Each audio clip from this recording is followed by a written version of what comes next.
Et salut à tous, c'est Kyle, j'espère que vous allez bien, mais quel plaisir de vous retrouver pour cette toute première édition du 13h37. Alors le 13h37, qu'est-ce que c'est? Eh bien c'est tout simplement l'actualité la plus marquante de la veille ou du jour même d'ailleurs, résumée en quelques minutes voire quelques secondes, ça dépendra des news. Donc le rendez-vous est quotidien, normalement si tout va bien. Donc grosso modo tous les jours à 13h37 exactement, vous aurez droit à une nouvelle vidéo sur ma chaîne YouTube. Et sans plus tarder, je vais commencer par la toute première actualité marquante de la veille pour le coup, c'est les mises à jour qu'il y a eu sur les appareils Apple. Vous me connaissez, on va bien entendu commencer par du Apple, c'est logique. Première nouveauté, Apple a sorti iOS 10.3. Cette nouveauté apporte une grosse mise à jour par rapport au système de fichiers de l'OS. Apple propose désormais son propre système de fichiers, donc l'APSF. Grosso modo, je vais pas du tout rentrer dans les détails, c'est pas le but de cette vidéo, mais ça vous apportera de la rapidité, de la stabilité et de la sécurité. Autre nouveauté de l'iOS 10.3 assez sympathique, c'est la fonction localiser mes AirPods directement dans l'application Find My Phone. C'est très simple, si vous êtes à côté de vos AirPods connectés en Bluetooth et que vous appuyez sur localiser mes AirPods,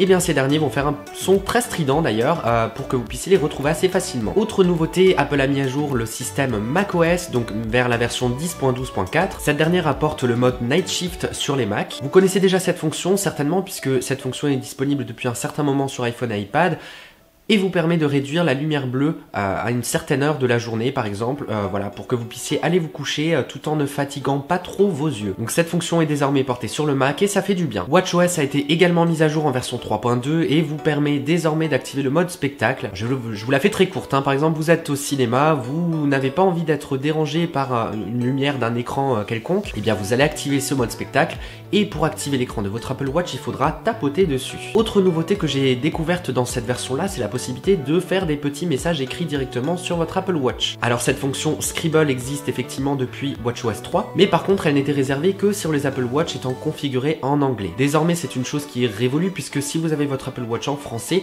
vous allez pouvoir gribouiller des petits mots sur votre Apple Watch pour pouvoir écrire un message très court à votre correspondant. C'est extrêmement pratique et on adore. Dernière mise à jour, tvOS. tvOS arrive en version 10.2 et donc là on va dire que grosso modo la nouveauté la plus importante c'est également l'intégration du système de fichiers APFS. Cette mise à jour ne va pas du tout casser des briques par rapport à tvOS, donc on va pas trop s'étendre sur le sujet. Et bien voilà, j'espère que cette première édition du 13h37 vous a plu. Voilà, c'est très court, c'est très condensé, mais c'est l'idée. Si c'est le cas, n'hésitez pas à lâcher un petit pouce bleu pour me soutenir et soutenir le projet. Je ne sais pas si je vais tenir la cadence des une vidéo par jour.